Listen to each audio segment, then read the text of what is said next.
Assalamualaikum warahmatullahi wabarakatuh.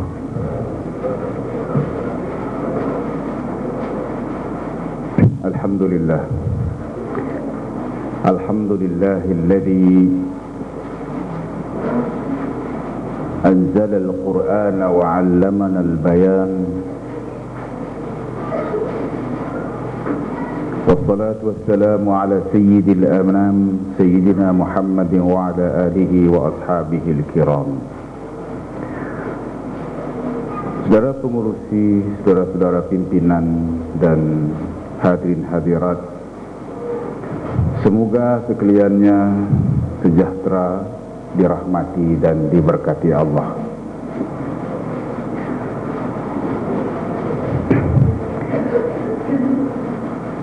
Kita bersyukur karena masih mampu meneruskan siri tafsir maudhu'i ini dengan memasuki siri yang ke-16. Dan untuk siri ke-16 ini kita memilih tajuk atau akan membicarakan tema tentang pemilihan pemimpin menurut petunjuk Al-Quran. Biarlah saya tegaskan awal-awal bahwa pembicaraan tentang tema memilih pemimpin tidak semestinya khusus untuk menghadapi pilihan raya. Ia relevan dalam kehidupan kita seharian, sama ada pilihan raya umum atau tidak. Sebab memang kita dari semasa ke semasa memilih pemimpin di semua peringkat. Pemimpin organisasi, pemimpin union, ya, ketua kampung, ketua dom, ya, ketua kelas. Yang tidak pernah ada ialah memilih ketua keluarga. Tak pernah kedengaran ada pilihan raya umum di rumah siapa-siapa untuk mengangkat ketua rumah tangga. Dan saya ingin memperingatkan ibu-ibu, jangan berkonspirasi dengan anak-anak mendesak supaya bapaknya turun. Bapakmu sudah terlalu lama berkuasa. Harus digantikan. Andainya ada tuntutan seperti itu, bapak-bapak jangan mengalah. Jangan pandai-pandai. Ya, aku seorang demokrat. Maka diisytiharkan pilihan raya 5 tahun sekali. Jangan mengambil risiko terlalu besar. Saudara sekalian, dengan pertimbangan bahwa memilih pemimpin ini memang amalan yang sentiasa kita lakukan dari waktu ke waktu dalam berbagai peringkat, rasanya memang sudah sewajarnya kita merujuk Al-Quran untuk mencari petunjuk-petunjuk bagaimana caranya memilih pemimpin, apakah kriteria-kriteria kepemimpinan yang selaras dengan semangat Al-Quran. Di sini saya bawakan beberapa ayat dari Al-Quran. Yang pertama dari surah Yasin, yang saya yakin memang Anda ketahui ayat itu. Dengan catatan bahwa para rasul sebagai model kepimpinan unggul yang bercirikan kesediaan berkhidmat tanpa mengharapkan upah, di samping terbimbing dalam hidayah atau petunjuk ilahi. Demikian kesimpulan yang dapat kita perah dari ayat 20 hingga 21 surah Yasin. A'udzubillahi minasyaitonir rajim. Bismillahirrahmanirrahim. Wa jaa'a min aqsal madinati rajulun yas'a qala ya qaumi ittabi'ul mursalin ittabi'u man la yas'alukum ajran wa hum muhtadun. Dan ketika rasul-rasul itu diancam, datanglah seorang lelaki dari hujung kota, min aqsal Madinah, dengan berlari lalu memberi nasihat dengan berkata, wahai kaumku, turutlah rasul-rasul itu, turutlah orang-orang yang tidak meminta kepada kamu sesuatu balasan, sedang mereka adalah orang-orang yang mendapat hidayah. Ittabi'u man la yas'alukum ajran wa hum muhtadun.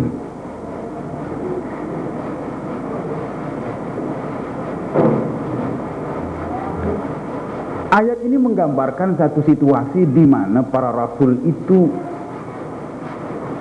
ditolak oleh masyarakatnya, ditentang oleh kaumnya, diancam, didera, diugut. Dalam situasi begitulah timbulnya kesadaran dari seseorang yang dalam ayat ini hanya disebut rajulun.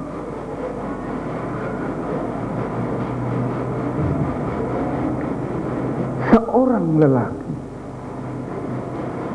Cara ayat ini menyebut orang ini memberikan pesan bahwa ia bukan orang yang terlalu istimewa. Rajulun minar rijal. Tak ada yang luar biasa pada status orang ini. Dia orang awam, orang biasa, bukan orang kenamaan yang punya title-title yang panjang. Dia hanya seorang rajul, seorang lelaki, orang biasa. Tetapi orang biasa ini bertindak luar biasa. Orang biasa ini bertindak luar biasa karena didorong oleh akidahnya. Jadi akidah yang hidup, al-aqidatul hayyah, akidah yang hidup dan tegar, merupakan penggerak, ya, motivasi, dalaman yang dapat menggerakkan seorang orang biasa ini bertindak luar biasa.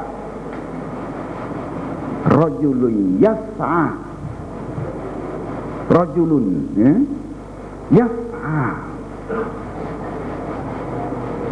Orang ini berkejar, berlari, bergegas. Itu yang dimaksudkan dengan yas'a itu, bukan berjalan lambat-lambat, ya.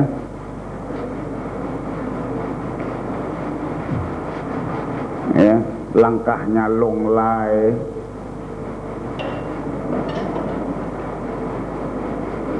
ya, kuliah sudah bermula, dia masih, ya, berlambat-lambat. Bukan begitu. Tapi dia dengan tangkas, dengan berlari-lari, bergegas, dengan serius itu, yas'a. Dari mana dia? Min aqsal Madinah, dari hujung kota, dari hujung bandar. Demikianlah akidah yang hidup itu menggerakkan seseorang untuk bergerak, ya, dari hujung kota ke hujung kota. Bukan cuma, ya,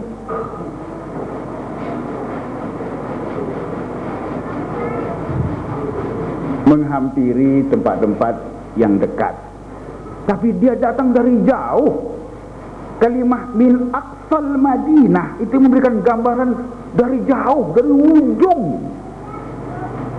dari ulu langat.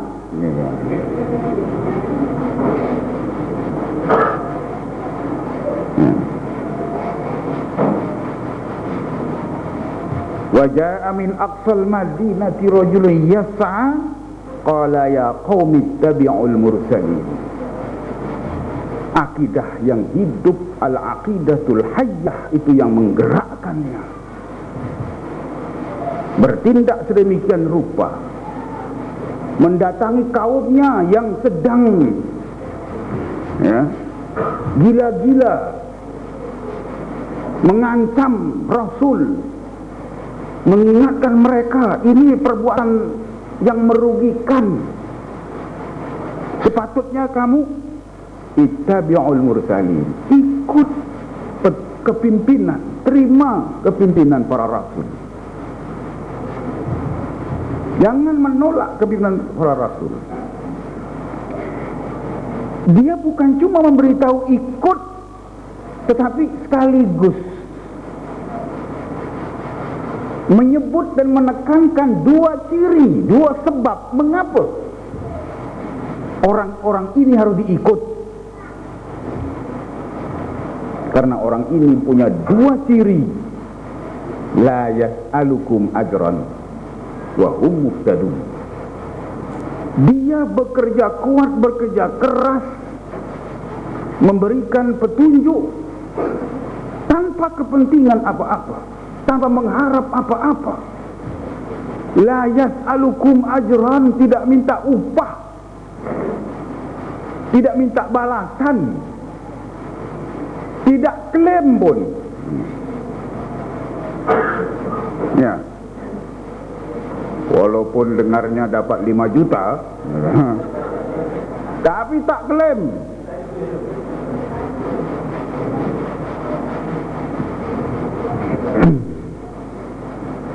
Tak minta upah, tidak minta balasan, tidak mengharap apa-apa dari umat. Dan mereka adalah orang-orang yang mendapat petunjuk, yang menerima petunjuk dari Tuhan, yang menghayati petunjuk ilahi, yang dapat disaksikan dari risalahnya yang jelas, risalahnya yang tidak meragukan bahwa ia adalah dari Allah. Jadi itulah dua ciri kepemimpinan yang ditekankan oleh Al-Quran menerusi rajulun, menerusi seorang lelaki yang tak bernama itu.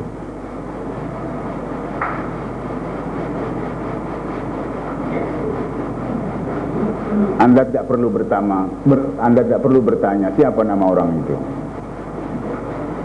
Sebab siapapun namanya tidak mengurangi dan tak melebihi, tak mendatangkan kesan apa-apa kepada pengajaran ayat ini.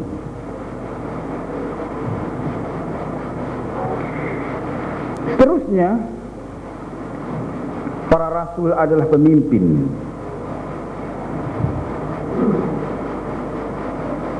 yang membawa misi ketuhanan.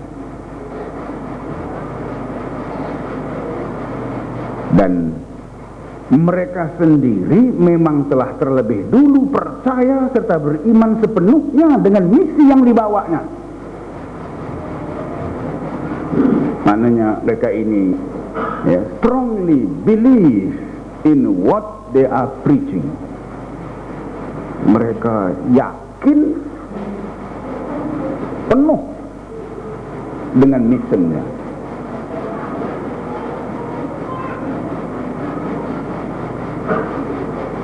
Mereka bukan berpura-pura punya mission, tapi dia sendiri sebenarnya tidak percaya kepada mission yang dibawanya.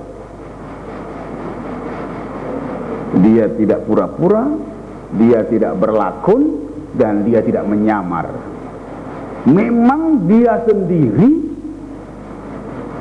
yakin, percaya, committed, practicing, menghayati mission yang dibawa. Kalau dia membawa mission keadilan misalnya, maka dia percaya, yakin, menghayati nilai keadilan itu dengan sepenuhnya.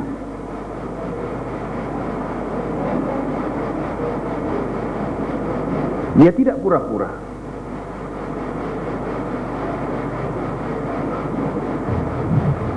Mengapa fakta ini kita ungkapkan? Karena kita menyadari bahwa tidak sedikit orang yang berpura-pura membawa sesuatu mission yang kelihatan dan kedengaran murni, tetapi pada hakikatnya dia tidak percaya dan tidak pernah percaya dengan mission yang dibawa. Dia hanya berpura-pura, dia hanya berlakon, dia sebenarnya menyamar seperti musang berbulu ayam. Musang bulunya ayam. Mungkin anak-anak sekarang dah tak paham musang itu apa. Kita orang kampung memang tahu yang namanya musang, tapi budak-budak sekarang mana dia tahu musang? Mana ada musang lagi di Putrajaya? Mana ada musang lagi di sekitar markas Abim ini? Nah, inilah susahnya kalau mengajar peribahasa kepada anak muda sekarang, budak-budak sekarang. Banyak dah yang mereka tak faham. Ya. Kerak nasi. Budak sekarang dah tak tahu kerak nasi itu jenis apa. Sebab maknya beranak nanak nasi tak pernah berkerak. Pasal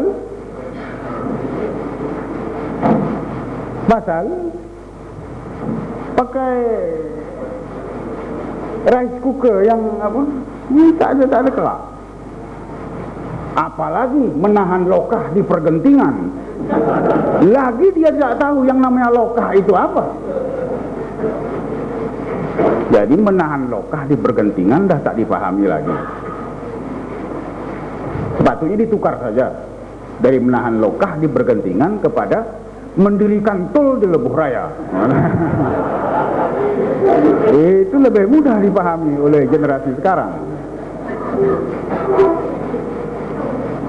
Jadi musang berbulu ayam barangkali boleh saja ditukar kepada binatang berbaju orang. Itu yang pura-pura, yang sebenarnya tidak menghayati mission.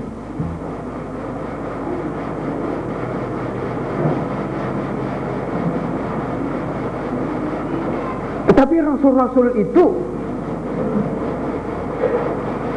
membawa mission, dan sebelum dia mengajak orang ramai menerima missionnya itu, dia sendiri memang sudah terlebih dahulu menerima, meyakini dan menghayati missionnya. Nah, itulah yang tersirat di sebalik ayat amanar rasulu bima unzila ilaihi mir rabbih. Rasul-rasul itu sudah beriman, telah beriman dengan segala yang diturunkan kepadanya dari Tuhannya. Seterusnya, saudara sekalian, para pemimpin atau yang dalam Al-Quran kadang-kadang disebut sebagai a'immah, yaitu jamak dari imam, harus pula memenuhi ciri-ciri kesanggupan membimbing umat berdasarkan perintah dan ajaran Allah, ketahanan atau sabar dan istiqamah dalam melaksanakan tugas menegakkan kebenaran dan keadilan, serta keyakinan yang teguh kepada ayat-ayat ajaran dan keterangan Allah. Kesimpulan ini adalah berdasarkan kepada ayat As-Sajdah yang sama-sama kita tahu karena sering kita baca saban minggu sekurang-kurangnya setiap kali kita mendirikan sholat subuh pada hari Jumat.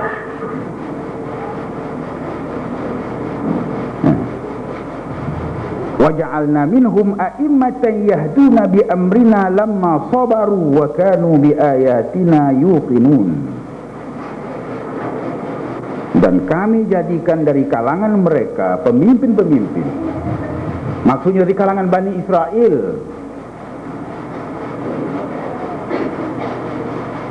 karena sebelum itu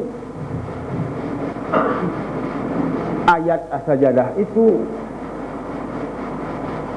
mengisahkan tentang Bani Israel. Dan kami jadikan dari kalangan mereka Bani Israel itu pemimpin-pemimpin yang membimbing kaum masing-masing dengan perintah agama kami selama mereka bersikap sabar dan meyakini ayat-ayat kami. Artinya kepimpinan ataupun isi kepada fungsi kepimpinan itu ialah perintah Allah atau agama Allah.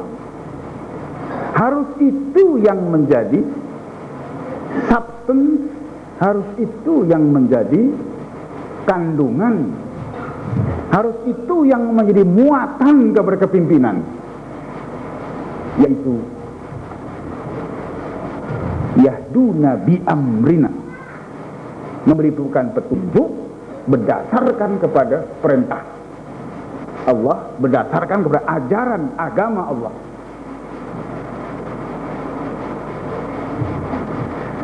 Dan untuk itu ya, mereka harus, pemimpin-pemimpin itu harus memenuhi dua syarat, lamma sabaru wa kanu bi ayatina yuqinun, kesabaran dan keyakinan. Karena itu ayat ini menyebut lamma sabaru, selama mereka sabar. Artinya tugas kepimpinan yang itu muatannya hanya akan dapat direalisasikan selama mereka dapat bersikap sabar, dalam arti mempunyai ketahanan dalam menghadapi pelbagai rupa halangan dan rintangan dalam menegakkan kebenaran dan keadilan. Karena kepimpinan itu memerlukan kesabaran dan ketahanan. Dan ini terkait pula dengan syarat yang selepasnya, yaitu wa kanu bi ayatina yuqinun, mereka yakin dengan ayat-ayat kami, tak pernah ragu dengan kebenaran ayat-ayat Tuhan, tak pernah ragu dengan janji-janji Tuhan, tak pernah mempersoalkan ketepatan dan keji hukum-hukum Tuhan. Wa kanu bi ayatina yuqinun. Jadi saudara sekalian, kepemimpinan yang tulen itu hanya dapat direalisasikan dengan as-sabr wal yaqin, sabar, kesabaran dan keyakinan. Terusnya, kuasa pemerintahan adalah milik mutlak Allah Subhanahu wa ta'ala, yang diamanahkan kepada sesiapa yang dikehendakinya. Pemimpin dalam arti pemegang kuasa atau amanah ini tidak harus bertindak seenaknya, seolah-olah dialah pemilik mutlak kekuasaan.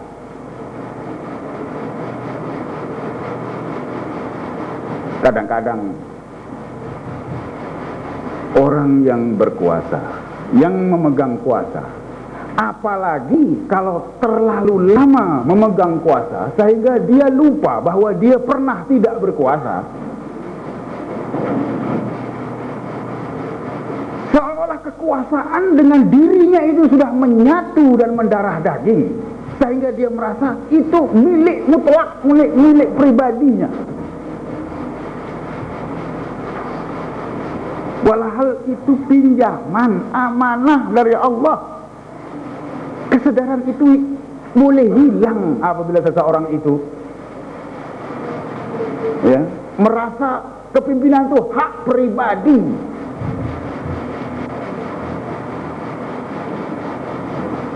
Sehingga tak tergambar pada dirinya bahwa dia berkeadaan tidak punya kuasa. Karena itulah para pemimpin harus menyadari peringatan yang disampaikan melalui ayat qulillahumma malikal mulki tu'til mulka man tasha' wa tanzi'ul mulka mimman tasha'. Katakanlah wahai Muhammad, ya Tuhan pemilik kuasa pemerintahan, qulillahumma malikal mulki, ya Tuhan pemilik kuasa pemerintah, yang sebenarnya menjadi tuan punya, pemilik kekuasaan adalah Allah Subhanahu wa ta'ala. Dan manusia dalam status dan kedudukan atau posisi apapun, dia hanyalah pemegang amanah, hanya meminjam.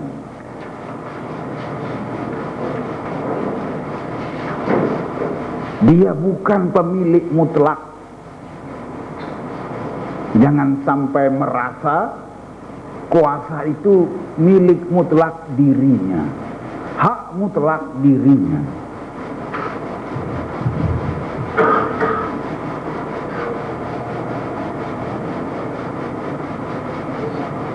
Saya dapat bayangkan bagaimana orang-orang seperti Fir'aun misalnya ya. Mungkin Fir'aun itu bermentaliti, punya pola pikir, kuasa itu hak milik mutlak dirinya. Dia tak pernah terfikir suatu keadaan di mana dia tak punya kuasa. Karena kuasa dengan sejarah hidupnya itu sudah menyatu demikian rupa, sehingga dia tak tergambar kuasa boleh terpisah dari dirinya.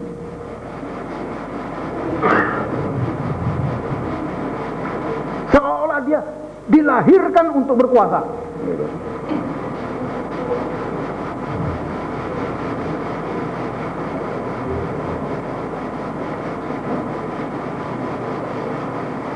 Mudah-mudahan ayat ini dapat menjadi obat kepada sesiapa yang hampir-hampir merasa begitu.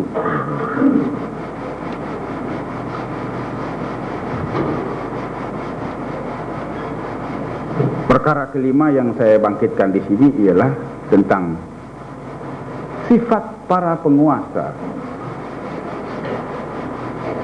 yang apabila mendapat kekuasaan, mendapat kedudukan, mendapat posisi sebagai penguasa, mereka tidak lupa kepada tanggung jawab asasi seperti yang tersenarai dalam ayat 41 surah Al-Hajj,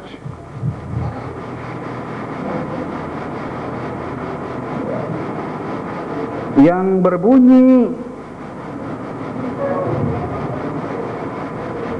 alladzina immakkannahum fil ardi aqamus salata wa atawuz zakata wa amaru bil ma'ruf wa nahaw 'anil munkar walillahi 'aqibatul umur, yaitu orang-orang yang jika kami teguhkan kedudukan mereka di muka bumi, nescaya mereka mendirikan sembahyang, menunaikan zakat, menyuruh berbuat yang ma'ruf dan mencegah dari perbuatan yang mungkar, dan kepada Allah lah kembali segala urusan.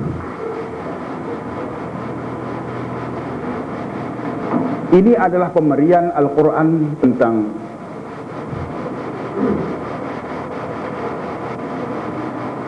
orang-orang yang diberi kekuasaan, yang diteguhkan kedudukannya, yang diperkuat posisinya di bumi. Alladzina immakkannahum fil ardh. Mereka yang kami teguhkan kedudukan mereka, kami angkat sebagai penguasa. Apa yang dilakukan? Apa yang seharusnya dilakukan oleh orang ini? Yang perlu dilakukan adalah aqamus shalah, mendirikan sembahyang.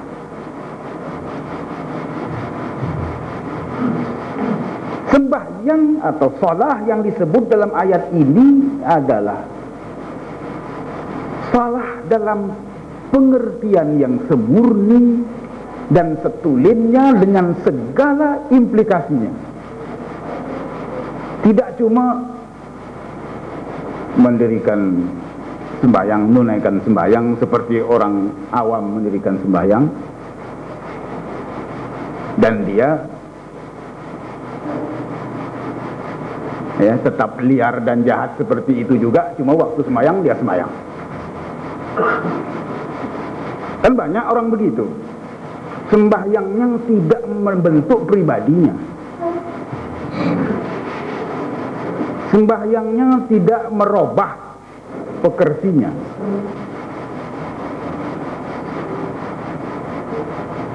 Tetapi yang disebut sembahyang di sini adalah shalah dalam pengertian yang semurni dan setulinnya dengan segala implikasinya. Berarti mereka harus sentiasa dan selamanya mengabdi kepada Allah, menambah pengabdian mereka kepada Allah, dan memperteguh hubungannya dengan Allah. Jangan sampai putus dengan Allah pada setiap saat dan waktu. Dalam situasi yang bagaimanapun dia tetap punya hubungan dengan Allah. Ya. Wattaqu silatahum bi rabbihim. Mereka memperteguh hubungan dengan Allah Subhanahu wa taala.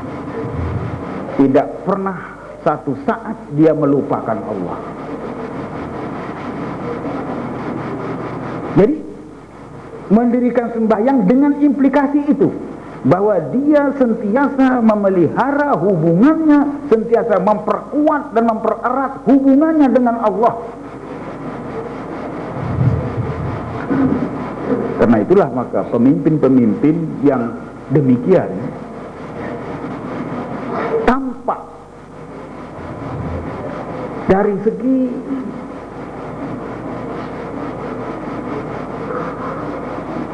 banyaknya ibadat yang mereka lakukan. Mereka betul-betul menepati ungkapan furasanun nahar, ruhbanul lail wa furasanun nahar. Siang menjadi aktivis, malam menjadi ahli ibadat.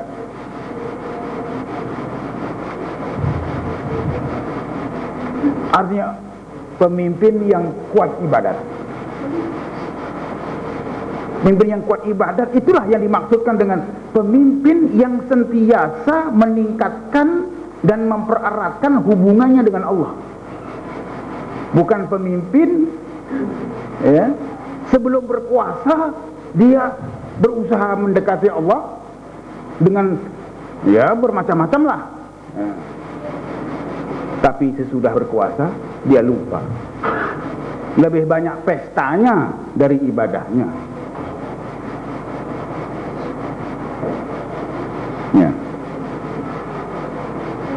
Lebih banyak memperkuat hubungannya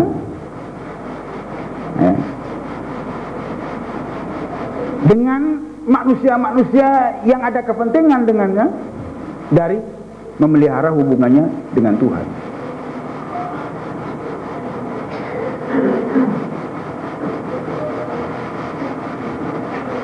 Jadi pemimpin yang direstui Allah adalah pemimpin yang bercirikan kuat ibadat itu, yang disimbolkan dengan kalimat aqamus shalah, mendirikan shalah, yaitu mereka yang sentiasa meningkatkan pengabdian mereka kepada Allah dan memelihara hubungannya dengan Allah, memperteguh hubungannya dengan Allah. Lalu kemudiannya wa atau zakah, menunaikan zakat. Maksud menunaikan zakat di sini bukan cuma membayar fitrah tahun sekali.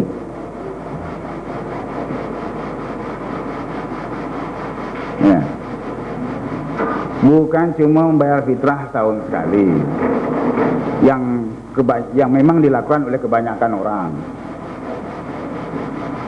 Ada yang itu pun dia cuai, itu pun dia pilih-pilih gitu. Nah, dia orang Perak duduk di Selangor, sebelum bayar zakat, belum bayar fitrah, dia cek dulu zakat Perak berapa, zakat Selangor berapa, mana yang murah, di situlah dia bayar. Takdirnya ada amil, ya, amil black market yang murah, barangkali ke situ dia pergi.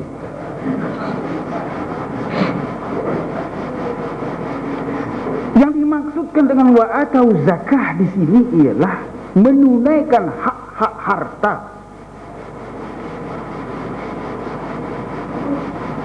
Zakah di sini harus difahami dari segi semangatnya, bukan cuma dari segi lafaznya.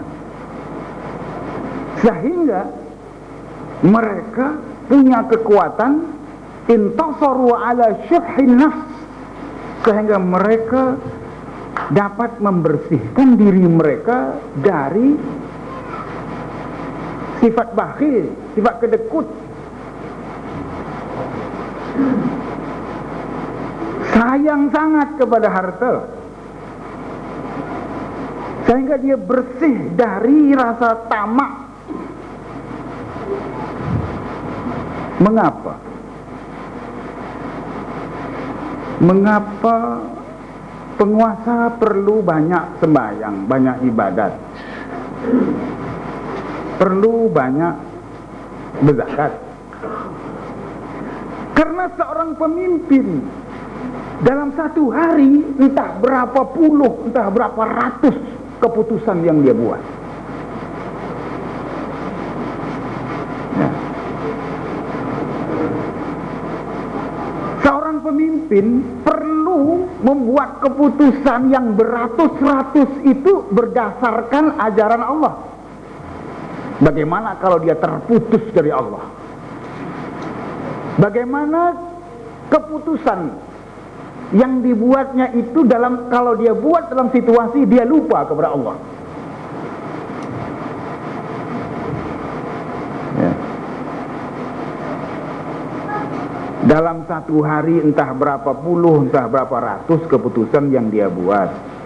Kalau seharian itu dia lupa kepada Allah, maka ratusan keputusan yang dibuat itu hanya berdasarkan nafsu semata-mata. Karena itulah pemimpin jangan sampai putus hubungan dari Allah, harus sentiasa punya kesadaran dan hubungan dengan Allah. Demikian juga seorang pemimpin berdepan dengan kesempatan-kesempatan untuk menimbun kekayaan.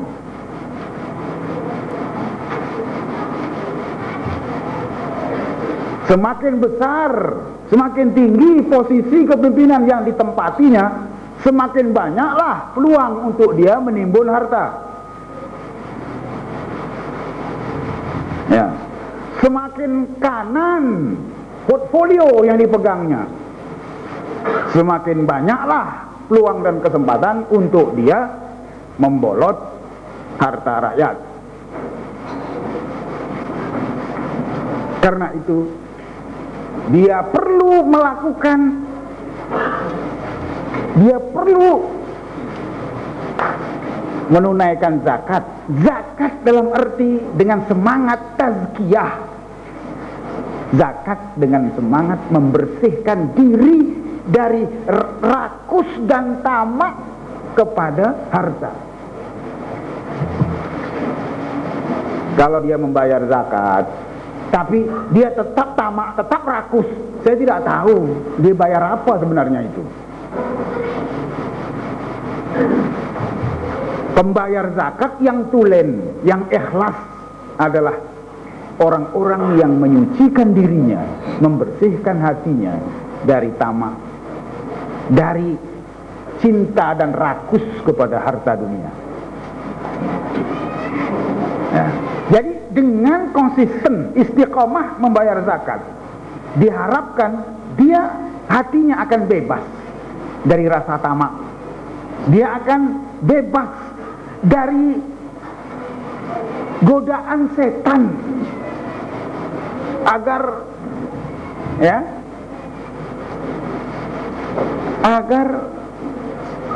dia mengambil kesempatan dari harta rakyat yang diurusnya itu.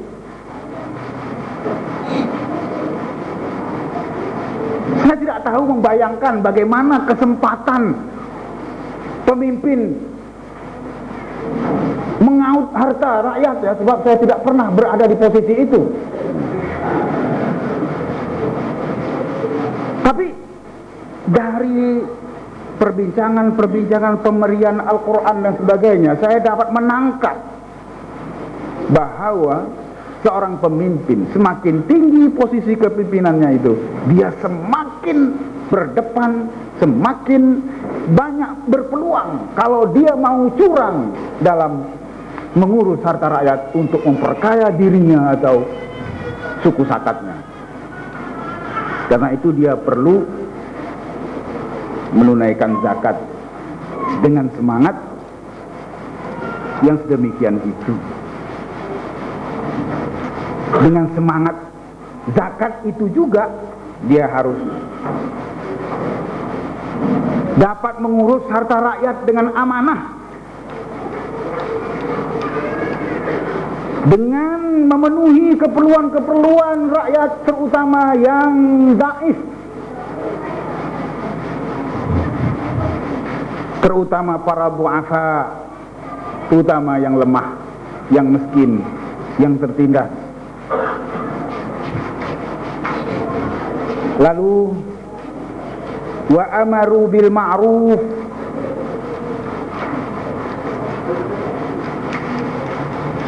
menyeru kepada kebaikan.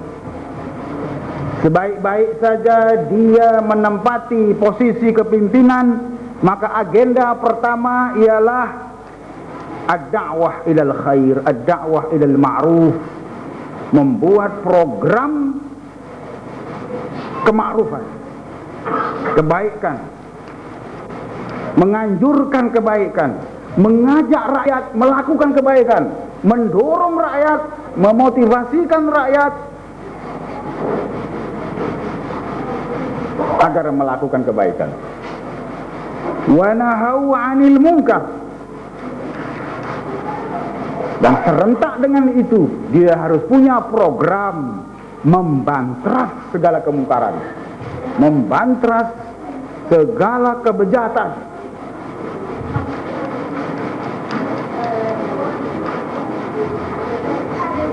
membantras segala kerusakan, membantras rasuah, membantras politik uang, membantras keruntuhan moral dan sebagainya lagi. Itulah antara ciri-ciri kepimpinan yang harus dipertimbangkan dalam situasi Anda punya hak untuk memilih pemimpin. Selain itu, saya sebut juga dalam nota ini bahwa pemimpin dalam arti imam harus lulus ujian. Harus lulus ujian kepimpinan. Bukan asal lulus ujian, asal ujian saja, lulus ujian kepimpinan dan berwatak adil,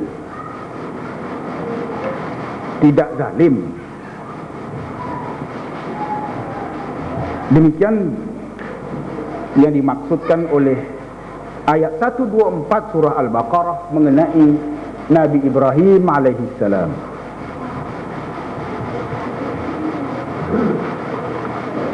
A'udzu billahi minasyaitonir rajim. Bismillahirrahmanirrahim. Wa idz ibtala Ibrahim rabbuhu bikalimatin fa'atammahun.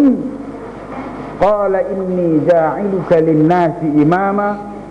Qala wa min dzurriyyati. Qala la yanalu ahdiz zalimin.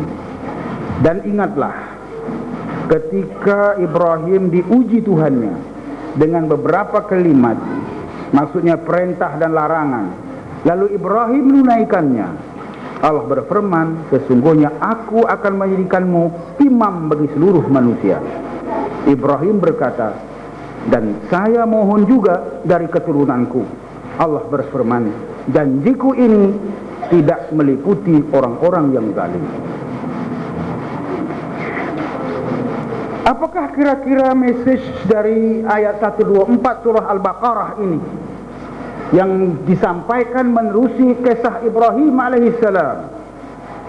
Ibrahim yang telah lulus ujian, dan dia menerima ujian paling berat. Rasanya tidak ada manusia lain pernah menerima ujian seberat Ibrahim, dan dia lulus ujian terberat itu. Ya, yang saya maksudkan dengan ujian terberat itu ialah apabila dia diperintahkan menyembelih anaknya sendiri, Ismail alaihissalam, anak yang ditunggunya sekian lama kelahirannya. Sebagai orang yang lama tak dapat anak gitu, sesudah tua sekali baru dapat anak. Jadi orang tua dapat anak itu rahmat Tuhan. Jangan disesali, jangan rasa malu. Sudah tua beranak lagi gitu. Nabi Ibrahim kan sudah tua baru dapat anak. Ada orang malu, takut ditanya orang, ini anak ke cucu. Apakah peduli anak ke cucu?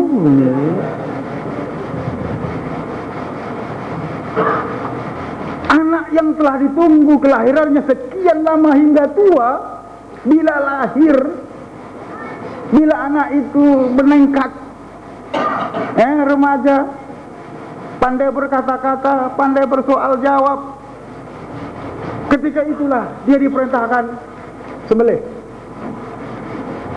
Dan kamu harus sembelih sendiri, jangan suruh orang lain sembelih, kamu sembelih sendiri. Mana ada bapak sanggup melakukannya? Tapi Ibrahim betapapun sayangnya kepada anaknya, karena itu sudah perintah Tuhan, maka disanggupinya. Walaupun Tuhan tidak perlu,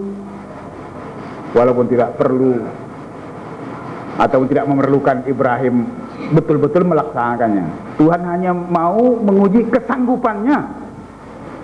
Dia sanggup, belum sempat dilakukan, Tuhan sudah menghentikannya.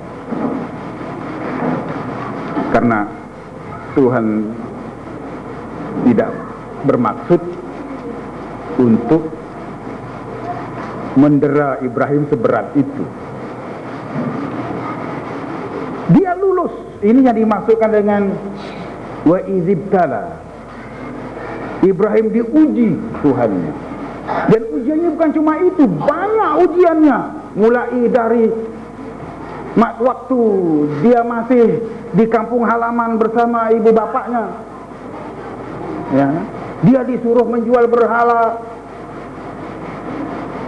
buatan bapaknya. Bagaimana dilema seorang anak disuruh menjual berhala. ya. Seorang anak dipaksa menjadi ya pengurus pemasaran, ya, industri berhala, kepunyaan bapaknya.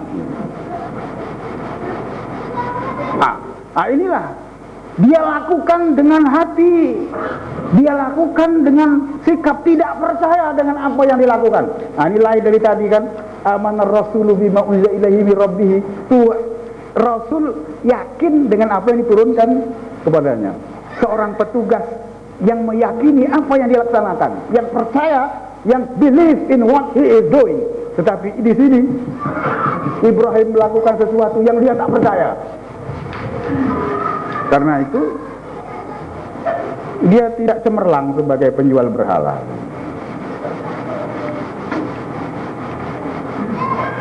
Banyaklah kita ceritakan saja di waktu yang lain. Terlalu banyak bicara tentang nabi-nabi ini, nanti ditafsir orang sebagai menyindir.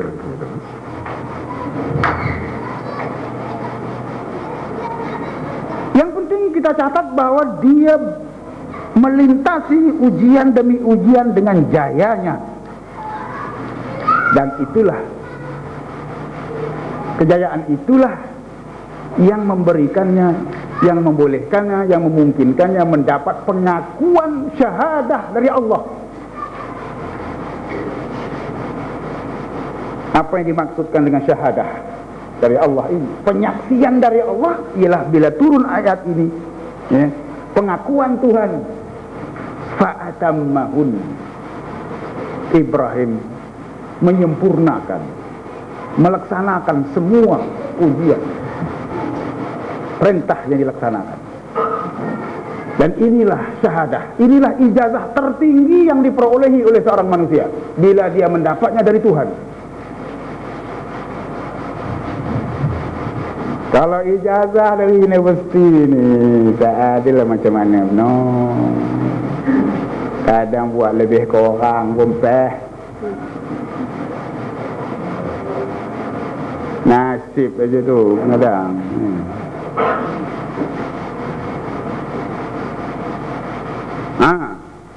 Tapi tidak mudah untuk mendapat syahadah, penyaksian dan pengakuan dari Allah Subhanahu wa taala. Ya, wa izibtala Ibrahim rabbuhu bikalimatin fa'atammahun. Jadi pengakuan, pengiktirafan dari Allah Subhanahu wa taala tentang lulusnya Ibrahim melalui ujian-ujian. Ujian-ujian kepimpinan yang dengan itu dia berhak menerima berita baik pengangkatannya sebagai pemimpin. Inni ja'iluka linnasi imama. Qala inni ja'iluka linnasi imama. Berkatalah, berfirman Tuhan, aku akan menjadikanmu imam, pemimpin bagi manusia seluruhnya. Disebutnya sebagai imam di sini, linnasi imama, dalam arti pembimbing manusia. Bimbing kemana? Membimbing manusia menuju keredaan Allah, menuju ajaran Allah.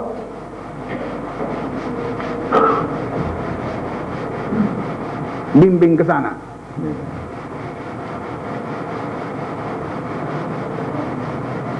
Dalam situasi itulah Ibrahim alaihissalam sebagai manusia mengalami runtunan kemanusiaan, dan memang semua manusia difitrahkan begitu. Bila mendapat sesuatu, dia ingin supaya sesuatu itu juga dinikmati oleh anak cucunya. Ingat, anak cucu ini kan suatu yang telah difitrahkan kepada manusia seluruhnya. Seorang bapak, ya, bila dia memperoleh nikmat, dia menginginkan supaya anak-anaknya juga, anak cucunya juga menikmati apa yang dia peroleh. Itu wajar, itu manusiawi. Tak ada seorang bapak yang bila mendapat anugerah dia merasa biar aku saja, anak-anakku payah. Ini bapak apa ini? Tak ada yang begitu. Jadi sifat yang difitrahkan kepada manusia, termasuk Ibrahim alaihissalam, itulah yang mendorong Nabi Ibrahim berdoa kepada Allah, dan saya mohon juga wa min dzurriyyati, dan saya mohon juga agar kepimpinan ini dianugerahkan juga kepada anak cucuku. Tak salah memikirkan kepentingan dan maslahah anak cucu, tak salah. Jangan terus mengatakan oh ini sudah nepotisme. Nepotisme tidak begitu. Concern dengan nasib masa depan anak cucu itu bukan nepotisme. Kalau setakat itu tidak salah. Ya, yang salah itu ialah melonggokkan dan semuanya kepada anak cucu sampai merampas hak orang lain. Nah, itu baru nepotisme.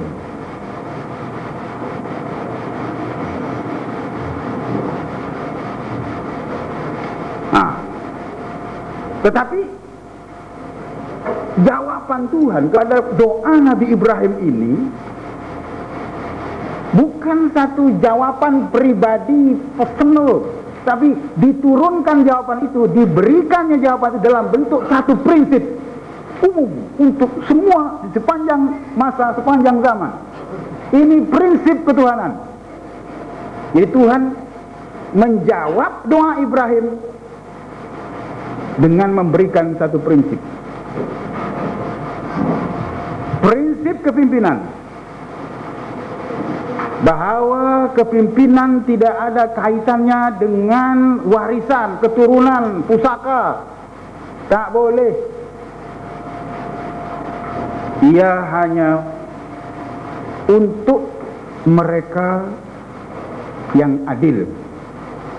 Karena itu dia mengatakan, Tuhan mengatakan, qala la yanalu ahdi zalimin. Perjanjian, persetujuan aku untuk mengangkat pemimpin dari kalangan anak cucu kamu itu terbatas, tertakluk kepada syarat keadilan. Kalau adil, kalau zalim, maka mereka itu tidak relevan dengan janji. La yanalu ahdi, tidak relevan dengan janjiku ini. Jadi saudara-saudara sekalian, bila Tuhan menyebut la yanalu ahdi zalimin, janjiku ini tidak meliputi orang-orang yang zalim. Ini berarti bahwa kezaliman dalam bentuk apapun, sama ada zulmun nafs, sama ada zalim dalam pengertian menzalimi diri sendiri seperti melakukan syirik misalnya, atau zulmun nas dengan menindas dan memeras manusia lain, semuanya ini menghilangkan hak dan kelayakan menjadi imam, menjadi pemimpin. Jadi kezaliman melucutkan hak seseorang menjadi pemimpin.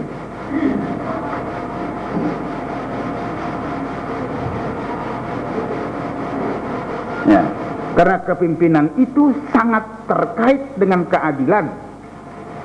Keadilan dengan segala maksud, makna dan implikasinya.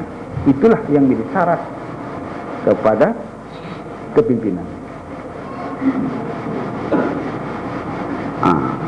Jadi pemimpin yang tested, pemimpin yang teruji.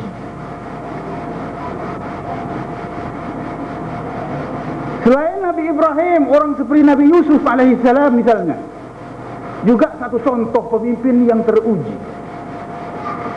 Macam-macam kesengsaraan dalam hidupnya yang ditempuh oleh Nabi Yusuf itu, dan semuanya itu menjadikannya ia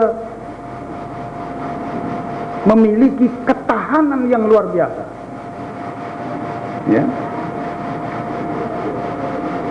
dari didera oleh saudara-saudaranya sendiri, ya, dibuang ke perigi buta, ya, sampailah dia difitnah lalu dipenjara. Nah, itu ujian berat bagi Nabi Yusuf.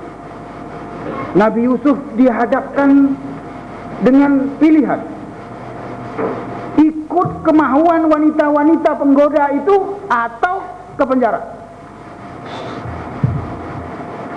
Ini yang namanya ujian. Kalau tahu-tahu disumbat ke dalam penjara, tak ada pilihan, itu ujian juga.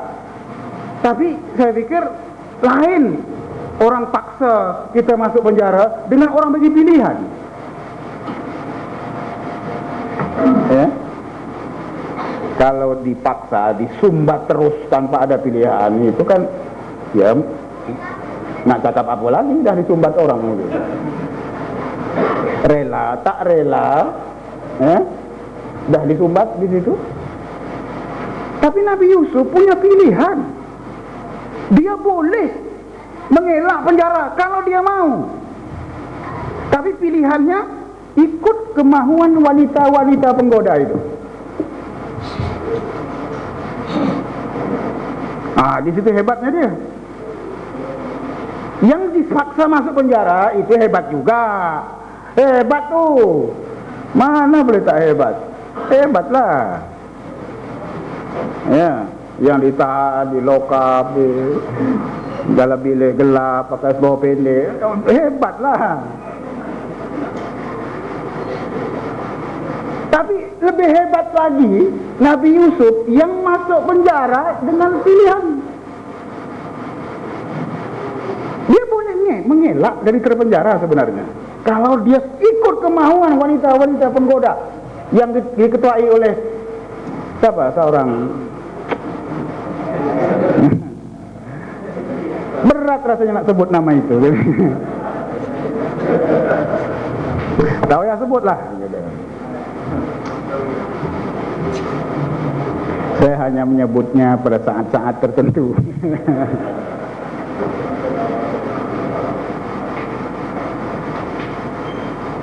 Dia punya pilihan. Tetapi kalau itu pilihannya, ya, kalau itu pilihannya, ikut kemauan wanita-wanita yang sudah rosak, yang penggoda, atau dengan ungkapan lain, ya, dari tunduk kepada kemauan orang-orang jahat, aku pilih penjara. Qala rabbi sijnu ahabbu ilayya mimma yad'unani ilayhi. Ya, qala rabbi sijnu ahabbu ilayya mimma yad'unani ilayhi. Hinggalah seterusnya dalam surah Yusuf ayat 33. Surah Yusuf ayat 33. Jadi begitulah pemimpin-pemimpin yang teruji. Bukan cuma teruji, diuji dan lulus ujian. Ada orang yang juga diuji, tapi tak lulus. Nah, ini tak boleh lagi diberi kepercayaan. Kalau ada yang mendabik-dabik dada, kita telah sekian lama berpengalaman, diuji. Iya, kami dah uji dan kamu fail. Gitu aja.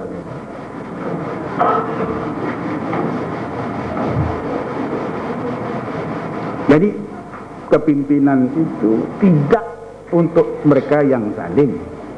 Dan kita diperingatkan oleh Al-Quran supaya tidak memberikan sokongan-dokongan simpati atau bentuk apapun yang berupa kecenderungan kepada kezaliman. Wala tarkanu ilal ladzina zalamu fatamassakumun nar.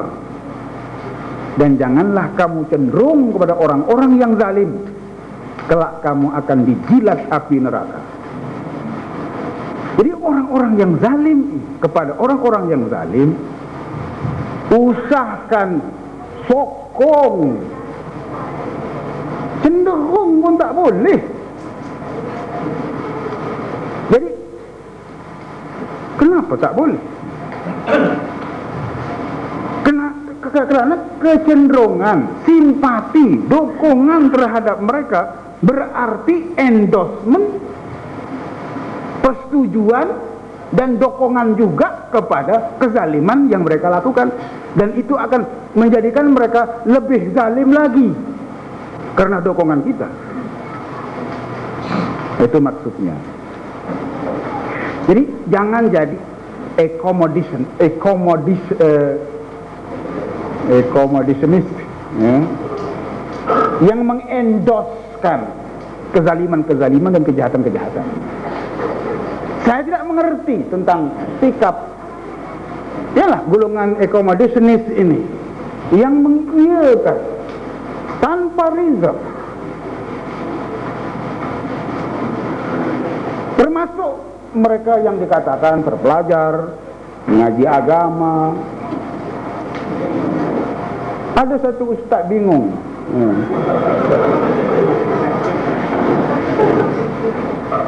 dia berhujah tentang keadilan dan kezaliman itu dengan mengatakan bahwa pemerintahan sesuatu negara itu adil, tidak zalim, dengan bukti ramainya pendatang-pendatang haram datang. Ya. Kalau negara itu zalim, kalau pemimpin negara itu zalim, mana mungkin pendatang-pendatang haram ini datang beramai-ramai untuk dizalimi. Saya tidak nak mendebat soal zalim atau adil pemerintahan negara yang dimaksudkannya itu. Saya cuma nak mendebat alasannya itu.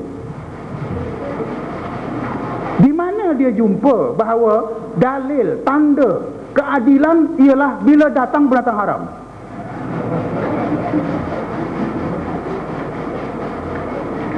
Ya. Yang pendatang yang pendatang haram yang membanjiri negara, sesuatu negara, misalnya pendatang haram datang ke Malaysia, bukan baru sekarang. Bapak saya, Bapak Syahrudin, Bapak siapa lagi? Bila dia datang sini, dia datang ke sini. Bapak-bapak kami datang ke sini zaman penjajahan Inggris. Tak banyak bezanya pendatang dulu dengan pendatang sekarang. Datang dengan tongkang begitulah. Tapi mereka datang kepada zaman penjajahan Inggris. Nah, kalau itu menjadi dalil dan bukti keadilan, apa Anda berani mengatakan pemerintahan Inggris, penjajahan Inggris itu adil? Buktinya ramai pendatang datang masuk. Saya cuma mendebat hujah itu tentang hakikat adil atau tidak adil pemerintahan sebuah negara yang dimaksudkan. Itu saya tidak campur. Kurang-kurangnya sementara ini gitu. Dan seterusnya saya bawakan ayat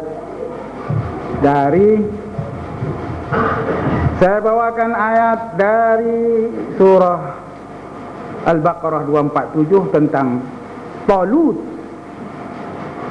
Seorang manusia, seorang pemimpin yang bernama Talut, yang dilantik oleh Allah Subhanahu wa taala menjadi pemimpin.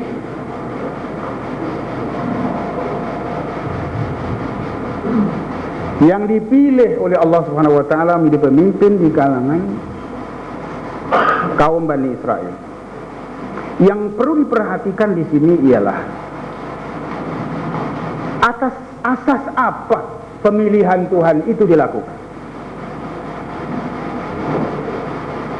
dan atas asas apa Bani Israel menolak kepemimpinan Talut. Mungkin ini boleh menjadi panduan kepada kita semua. Ini yang dimaksudkan dengan ayat وقال لهم نبيهم إن الله قد بعث لكم طالوت ملكا قالوا أنى يكون له الملك علينا ونحن أحق بالملك منه ولم يؤت سعة من المال قال إن الله اصطفاه عليكم وزاده بسطة في العلم والجسم والله يؤتي ملكه من يشاء wallahu wasi'un alim.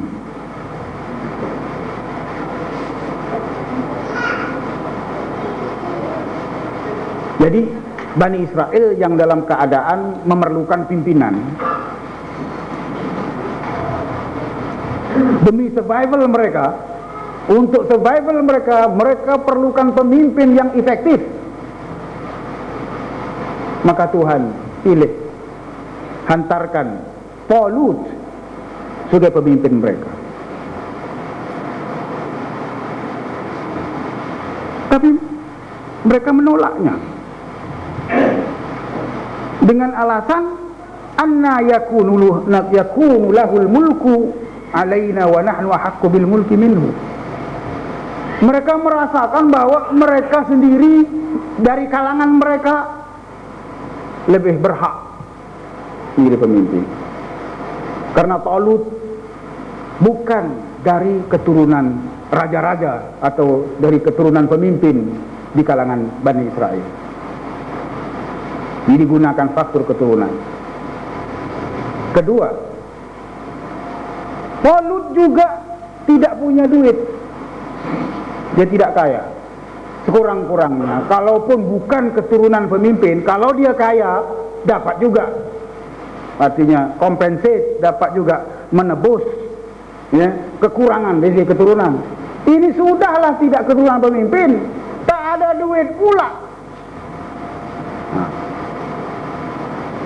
Nah, ini kriteria kepimpinan yang dipakai dalam budaya Bani Israel ketika itu, dan itulah yang dibatalkan oleh Allah Subhanahu wa taala dengan pelantikan Talut yang bercirikan basatan fil ilmi wal jismi, kelebihan dari segi ilmu dan kekuatan fisikal. Demikianlah saudara sekalian yang dapat disampaikan dalam kuliah minggu ini. Untuk bakinya itu cobalah direnung-renung untuk homework. Terima kasih atas perhatian semua. Wassalamualaikum warahmatullahi wabarakatuh. Bisnya apa? Bisnya siapa? Walaupun dengan dokongan penjahat-penjahat, dokongan penyangak-penyangak. Tapi dalam ayat Al-Furqan tadi jelas bahwa dia berada di kalangan orang-orang yang bertakwa, lil muttaqina imama. Maknanya yang menjadi base adalah al-muttaqin, bukan penyangak penyamun.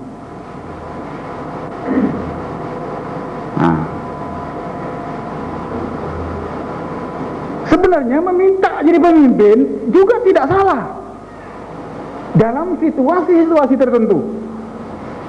Seperti Nabi Yusuf alaihissalam, kan dia meminta, "Ij'alni 'ala khazainil ard, inni hafizun 'alim." Tapi dalam situasi yang bagaimana seseorang itu boleh menampilkan diri, ya, menawarkan diri dalam situasi di mana menurut penilaiannya bahwa situasinya sudah demikian kritikal dan dia harus tampil untuk menyelamatkan, dan dia merasakan dia mampu menyelamatkannya. Dalam situasi itu dia diberikan, dan Nabi Yusuf tampil dalam situasi itu. Dalam situasi ekonomi Mesir sudah hampir bankrupt, tak ada orang boleh mengurus dengan baik, sama ada tolol atau oportunis. Yang ada cuma itu. Dia tampil untuk menyelamatkannya. Kepada raja dia berkata, kalau kamu masih ingin ekonomi Mesir ini diselamatkan, ij'alni ala khazainil ardh, jadikan aku pentadbir, pengurus, menteri khazanah negara, menteri keuangan atau agaknya. Equivalentnya tidak salah. Ini berkaitan dengan soalan yang ketiga tadi. Apakah dibolehkan pula seorang menolak kepimpinan dengan alasan takut menghadapi risiko? Ya. Bila orang calon dia aja, dia terus bangun ambak tok seh. Tok seh tak mau.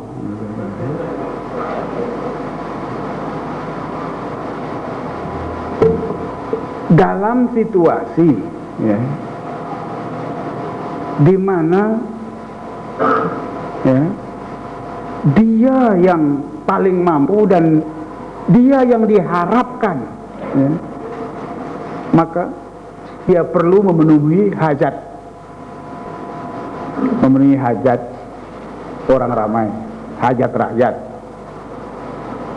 memikul amanah. Itu tanggung jawab. Itu sudah berubah jadi tanggung jawab. Bukan peluang, bukan keemasan. Ini tanggung jawab. Anda ingat kisah Umar ibn Abdul Aziz? Ya. Ketika pendahulunya itu mati, lalu dia diangkat. Dia yang diangkat menjadi pengganti. Mula-mula dia terima. Sesudah dia terima, dia letak balik. Sesudah dia letak balik, orang datang angkat dia lagi, dan kali itu dia terima.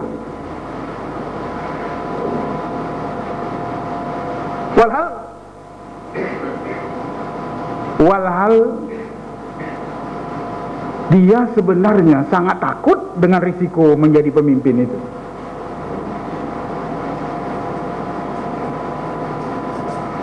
Ya, dia sangat takut menerima tugas kepimpinan. Apa benar dia takut? Benar, dia memang takut betul dengan risiko jadi pemimpin itu. Dan ini terbayang dalam peristiwa kematiannya.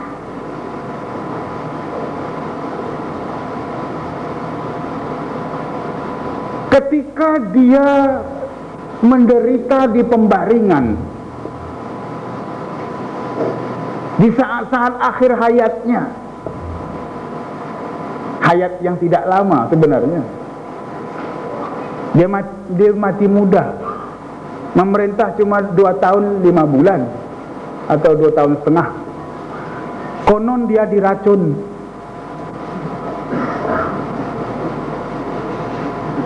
Walaupun jenis racunnya tak ada dalam kitab. Tak tahulah apa jenisnya. Yang kononnya dia diracun dan tidaklah serta-merta mati. Ya. Di ujung ayatnya itu, ketika dia ditemani oleh seorang pembantu, malam terakhir itu dia tak mau ditemani dan dia menghalau. Dia minta pembantunya itu tidur di luar saja. Maka pembantu ini pun dengan patuh tidur di luar. Pada satu saat, pembantu yang tidur di luar ini mendengar satu suara, dan pasti suara itu suara Umar yang dalam pembaringan itu. Dan suara itu adalah suara Umar Abdul Aziz membacakan ayat, wa tilka darul akhirah naj'aluha lil ladzina la yuriduna 'uluwan fil ardi wala fasada. Di pembaringan, di saat-saat menghembuskan nafas yang akhir, dia melafazkan ayat ini dengan sekuat-kuatnya, yaitu ayat bahwa hari akhirat itu yang demikian nikmat dan meriahnya itu tidak untuk semua orang, tapi khusus untuk mereka yang la yuriduna uluwan fil ardi, yang tidak mencari kedudukan dan posisi tinggi di dunia dan tidak melakukan kerosakan. Mengapa ayat itu yang dibacanya? Berarti selama ini ayat itu yang menghantuinya. Dia merasakan dia terhalang, ya, untuk ke surga, menikmati darul akhirah, karena dia menempati posisi sebagai pemimpin agung, pemimpin tertinggi itu. Itu bayangan tentang takutnya dia kepada risiko jadi pemimpin. Tapi kalau memang takut, mengapa dia tak letak? Dia tak letak sampai dia mati. Sesudah dia terima kali kedua, penerimaan kali pertama, dia letak. Kemudian orang lain datang, orang ramai datang meminta, tak ada orang lain, ya, hanya Anda, pilihan kami. Ya, dia tak dapat mengelak, ini kewajiban, walaupun aku takut menerimanya. Jadi dalam situasi begitu, menerima amanah kepemimpinan adalah suatu tanggung jawab dan tak boleh lari, ya. Tak boleh lari, karena dia terimalah, dan Tuhan Maha tahu bahwa sebenarnya dia tidak mengingini kedudukan itu. La yuriduna uluwan, sebenarnya dia tak mencari posisi itu, tapi demi amanah dan tanggung jawab dia pikul. Jadi tak dapat dijawab dengan yes or no. Ini situational and contextual.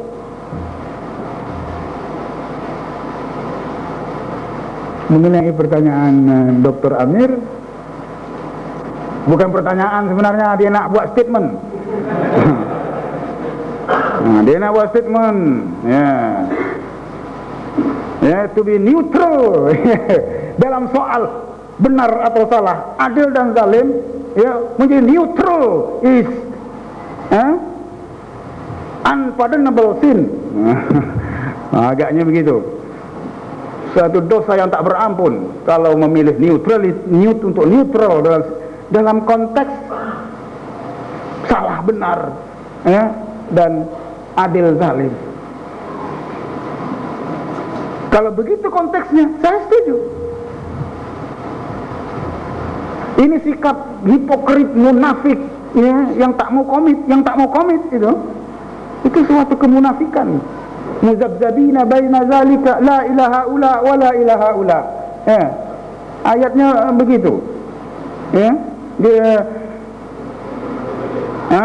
berbolak-balik sana sini, ke sana pun tidak, ke sini pun tidak, neutral. Ini ditolak oleh Al-Quran. Tetapi ini tidak berarti bahwa dalam Islam sama sekali tidak ada neutrality. Ya. Ada sarjana yang mengatakan dalam situasi tertentu memang boleh neutral. Ya, katanya Mu'tazilah itu suatu jenis neutrality. Ada yang mengatakan begitu. Ada yang dulu pernah semasa saya masih student mendengar orang berdebat, boleh tak boleh neutral? Apakah ada sikap neutrality dalam Islam? Ada yang mengatakan memang Islam itu neutral, tidak memihak. Lalu bangkit seorang mengatakan tidak mungkin Islam itu neutral, Islam memihak yang benar. Pula dah. Ya, kalau pilihannya salah dan benar, memang tak ada neutrality. Ya. Tapi kalau tujuannya nak mendamaikan dua pihak yang berkelahi misalnya, kan tidak boleh memihak. Jadi dasar non-partisan itu juga, ya, harus dilihat dalam konteks, bukan, ya, soal salah benar, bukan soal, ya, prinsip itu dalam situasi yang berbeda. Tapi bila persoalannya sudah lain, bila persoalannya sudah begitu jelas hitam dengan putih, itu tak boleh neutral lagi. Tak boleh. Jadi saya setuju aja kalau dalam soal yang sangat clear, black and white begitu, neutrality itu ya suatu dosa. Ya, mudah-mudahan Tuhan memberikan kita petunjuk untuk dapat melihat kebenaran itu nyata benarnya dan batil itu nyata batilnya, dan kita diberikan kemampuan untuk menghayati kebenaran, menghindari kebatilan. Wallahu a'lam. Wassalamualaikum warahmatullahi wabarakatuh.